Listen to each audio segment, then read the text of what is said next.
The WhatsApp notification sound pierced through my morning routine.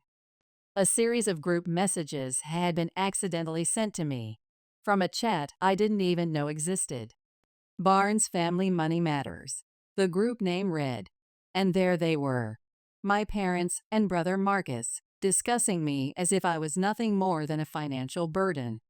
I sat in my minimalist Palo Alto apartment, the soft glow of my laptop screen illuminating the space as I scrolled through message after message. My mother's words hit like precision strikes. Evelyn only helps because she owes us. After everything we've done for her, helping with the mortgage is the bare minimum. Marcus's response made my stomach turn. Yeah, and she acts like she's doing us some huge favor with her fancy AI engineer salary. What a joke. The worst part was my father's follow-up. She could be contributing so much more instead of hoarding her Silicon Valley money. The messages were clearly sent at 2 a.m., a careless mistake after what seemed to be a late-night family financial discussion. I watched the blue ticks appear as they realized their error, followed by frantic attempts to delete the messages. Too late. I had already taken screenshots of everything. My Uncle Harrison's private message came moments later. Evelyn, I'm so sorry you had to see that. They've been talking like this for months in that group. I just found out about it myself. In my home office, surrounded by the evidence of my success, degrees from Stanford, industry awards, patent certificates. I pulled up the spreadsheet detailing my secret mortgage payments. The numbers were stark and clear. Through Divine Investments LLC, I'd been covering $5,400 monthly for my family's Phoenix home, while they contributed a mere $1,100, believing they were making payments to a regular bank. My hands were steady as I opened another window. The LLC's documentation that my financial advisor, Patricia Chen, had helped me set up 4 years ago. The purchase option clause is there, she'd insisted. Just in case. I wondered now if she'd seen this coming. I picked up my phone and sent a carefully worded message to my uncle. Thank you for being honest with me. Don't worry about them knowing you reached out. But things are about to change. Background. I've always been the family's silent safety net, though they'd never acknowledge it. 4 years ago, when the Phoenix housing market crashed and my parents faced foreclosure, I stepped in. At 32, I was already leading AI development teams in Silicon Valley. My success built on the very path they'd discouraged. The irony wasn't lost on me that they'd fought against my choice to study computer science. Tech is no career for a woman, my mother would say during my Stanford days, her voice dripping with disapproval. Your brother Marcus is the one with real business sense. She'd pointedly mention the successful real estate agents she knew who'd started right after high school. Yet Marcus, with all his supposed business sense, had nearly bankrupted our father's real estate company within 2 years of taking over. Their precious business degree dropout had turned a stable family business into a sinking ship. When they needed help with the mortgage, I consulted Patricia Chen, my financial advisor. Create an LC, Patricia suggested, her eyes sharp behind her designer frames. Buy the house through it. Let them think they're still dealing with a bank. You'll be protected legally while helping them. It seemed like the perfect solution at the time. I could help without dealing with their pride. The arrangement worked flawlessly. Divine Investments LC became their mortgage holder, and I quietly supplemented their monthly payments. They maintained their illusion of independence, and I kept my family stable. Uncle Harrison was the only one who knew the truth, having overheard Patricia and me discussing it during last year's Thanksgiving dinner. You're too good to them, Evelyn, he said then, his voice heavy with concern. They don't deserve your kindness. I defended them, of course. They were family. They might not understand my choices, but they'd given me a home. Now, staring at those WhatsApp messages for the 4th time, I realized how wrong I'd been. Their words played on repeat in my mind. She owes us. What a joke. She could be doing so much more. Each phrase felt like code with malicious intent, trying to corrupt my system. Present day. I opened my MacBook and logged into the LLC's dashboard. The next mortgage payment was due on the 15th, just 2 weeks away. They'd never missed their portion before, always transferring their $1,100 like clockwork. But now, knowing how they really felt, I had no intention of covering the remaining $5,400 this time. Let them face the consequences of their ingratitude. Let them deal with their bank on their own. My phone buzzed with another batch of screenshots from Uncle Harrison, this time from their damage control chat. Evelyn thinks she's so special with her Silicon Valley job, Marcus had written. She barely helps while I'm here every day trying to save Dad's business. My mother's response made my fingers freeze over the keyboard. We should ask her for more. She's single with no kids, living in that expensive Palo Alto apartment. What else does she need money for? After all, we sacrificed for her Stanford education. I pulled up my financial records, the spreadsheets telling their own story. Over the past 4 years, I'd contributed $267,800 toward their mortgage through Divine Investments, while they'd only paid $52,500. They thought their $1,100 monthly payments were keeping the house afloat. They had no idea their engineer daughter was actually their landlord. A WhatsApp message popped up from my mother. "Sweetie, can we have a family Zoom call this Sunday? There's something important we need to discuss." I knew exactly what that something was. They were planning to ask for more money, probably with emotional manipulation and guilt tripping served up in digital form. I called Patricia, watching the San Francisco skyline through my office window. "I need to know my options with the purchase agreement." "I had a feeling you might call," she said, the sound of keyboard clicks in the background. "Remember that clause we included? If they miss a payment, Divine Investments can exercise the purchase option immediately. The house would be yours outright, and they become month-to-month tenants." I minimized the WhatsApp window, showing my mother's message. And if they were late with rent, standard Arizona eviction laws would apply. You'd be within your rights to give them notice. She paused. "Evelyn, are you sure about this?" Decision time. I thought about years of condescension, of being their secret financial backbone while they mocked my career choices in their private chats. I thought about Marcus running our father's business into the ground while they praised his business sense. I thought about every snide comment about my tech money while I lived modestly to help them keep their home. "Yes," I replied, my voice as steady as my latest algorithm deployment. "I'm sure." I replied to my mother's message. Sunday Zoom works perfect. Looking forward to it. The emoji felt ironic, but necessary. After all, they taught me well about maintaining appearances. The next mortgage payment was due in 13 days, and for the first time since this arrangement began, I wouldn't be their safety net. Sunday Zoom call. The family Zoom call started exactly at 6 p.m. I positioned myself in my home office, a carefully curated bookshelf of tech manuals and Stanford memorabilia visible in the background.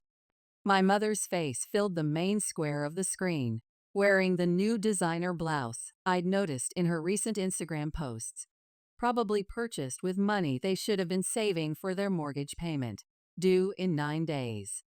Marcus joined from his office at Dad's company, looking smugger than usual in his business casual attire. "Hey sis, good of you to make time for family." His video quality was poor, matching the company's struggling infrastructure. "I always have time for family," I replied, the code-like irony of my words not lost on me. If he only knew that his entire lifestyle depended on my generosity. My father appeared last, glasses perched on his nose, clearly reviewing what looked like bank statements. I spotted the Divine Investments, LLC letterhead on one of the papers. They were preparing their pitch carefully. Before we get too far into catching up, my mother began, adjusting her camera angle. We wanted to discuss something important. She glanced at my father, who nodded encouragingly. The pitch, of course, I said, taking a sip from my Stanford alumni mug. What's on your mind? Marcus cleared his throat, his video lagging slightly. Well, as you know, Dad's business has been facing some challenges. The Phoenix real estate market isn't what it used to be. I watched my screen, cataloging their expressions like data points in an analysis. The business had been facing challenges ever since Marcus took over, despite Phoenix real estate prices hitting record highs according to my market monitoring algorithms. We've been thinking, my mother continued, leaning closer to her camera, about how blessed we are to have such a successful daughter. Your father and I sacrificed so much to give you a good education. I observed her performance with the same attention I gave to my AI models' outputs. The gentle tone, the reminder of their sacrifices. It was all carefully orchestrated, like a predictable pattern in my data sets. The mortgage payments have become quite a burden, my father added, his voice carrying that familiar authoritative tone he'd always used to make me feel small. And with you doing so well in your computer work. Artificial intelligence engineering, I corrected automatically, though they'd never bothered to understand the difference. In their group chat, they still referred to me as the computer girl. Right, right. He waved dismissively. Well, we thought perhaps you could help more with the monthly payments. After all, this is your family home too. If they only knew how much of it was already mine. We're only asking for an extra $2,000 a month, my mother added quickly. It's not much, considering your Silicon Valley salary. I took another sip from my mug, using the moment to maintain my composure. They wanted $2,000 more, when they didn't even know I was already paying $5,400.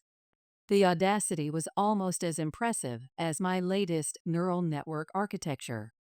The confrontation. I'll think about it, I said, my voice as neutral as a clean dataset. Times are a bit uncertain in tech right now. Uncertain? Marcus scoffed, his video freezing momentarily. Please, we all know you're doing fine with your fancy AI job. Unlike some of us who are actually working hard to keep this family's legacy alive. I smiled, thinking about the payment default notification that would hit their inbox next week. You're right, Marcus. Sometimes we all get exactly what we deserve. After the Zoom call, I heard my laptop ping with a notification. They'd forgotten to end their call completely, and their voices carried through clearly as they continued talking, unaware I was still connected. She's not going to help, Marcus said, his voice bitter. Did you see how she just sat there, acting all superior with her Silicon Valley attitude while our business is struggling? Patience, my father replied. We have another option. Remember those investment documents I found in her cloud drive when she used our Wi-Fi last Thanksgiving? She's been hiding money from us in some company called Divine Investments.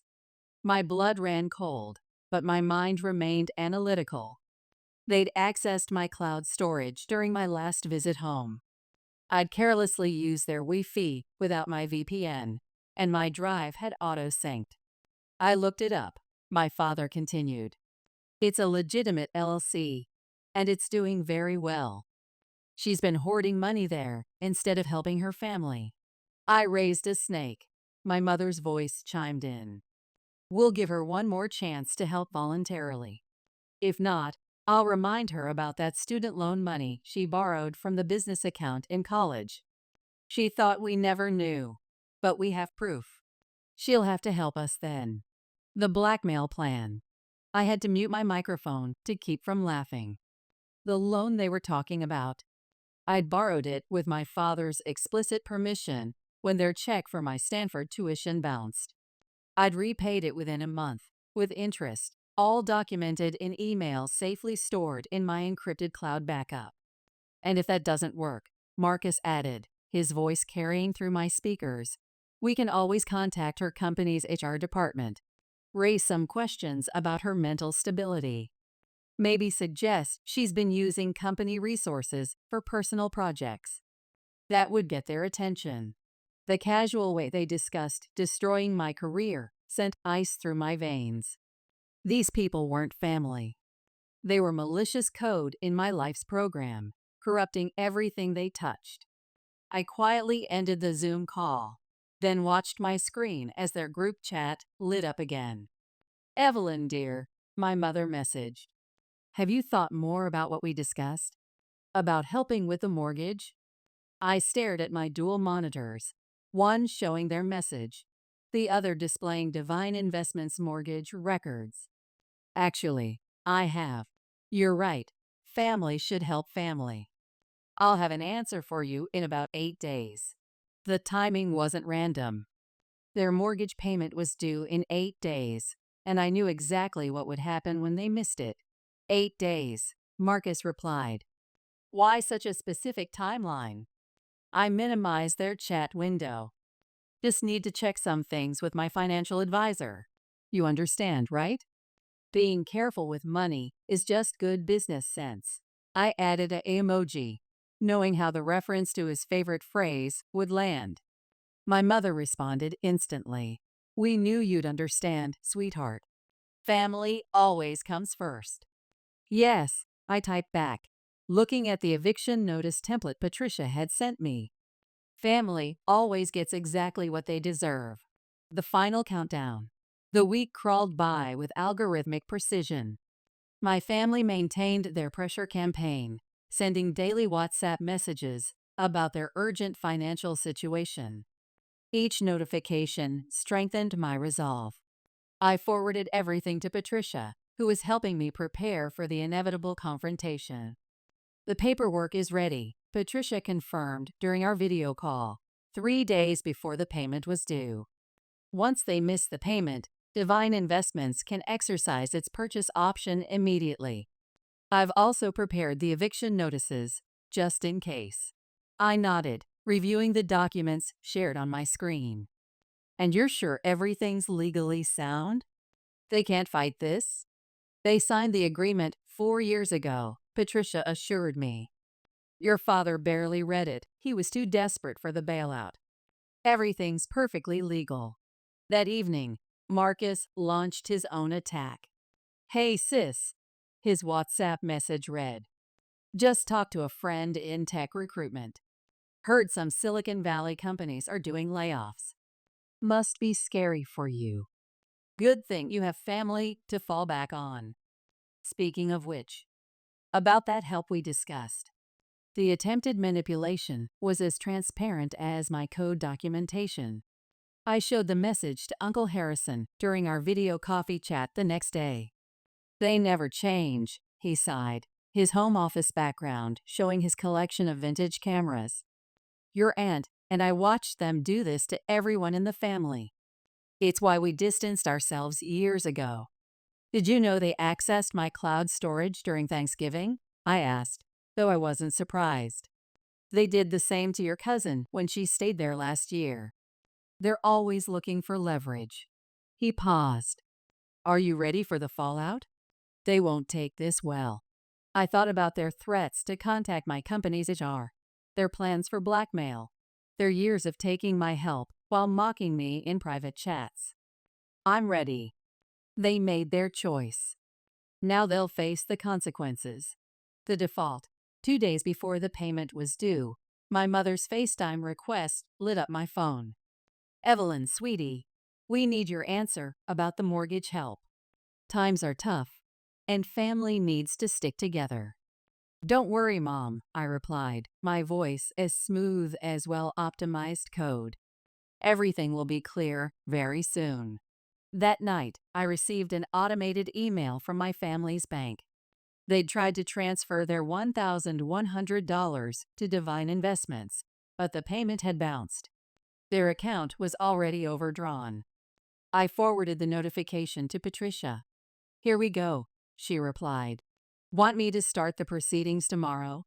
I thought about the Zoom call, their smug faces, their casual discussion of destroying my career. I thought about the years of manipulation, the constant demands, the endless ingratitude documented in their group chats. No, I typed back. Let them wait until the payment officially fails. Let them spend the next 2 days thinking everything's fine. They taught me well. Timing is everything. I opened my laptop and began drafting an email to my company's HR department, documenting my family's threats and including Uncle Harrison's evidence. Better to get ahead of their potential attacks. The end was approaching, and like any good engineer, I was leaving nothing to chance.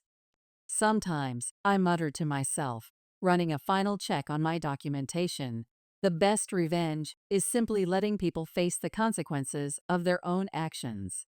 The payment deadline arrived with mathematical certainty. At 9 o'clock sharp, Divine Investments' automated system sent out its default notice. I watched my phone, counting down the seconds like a runtime analysis.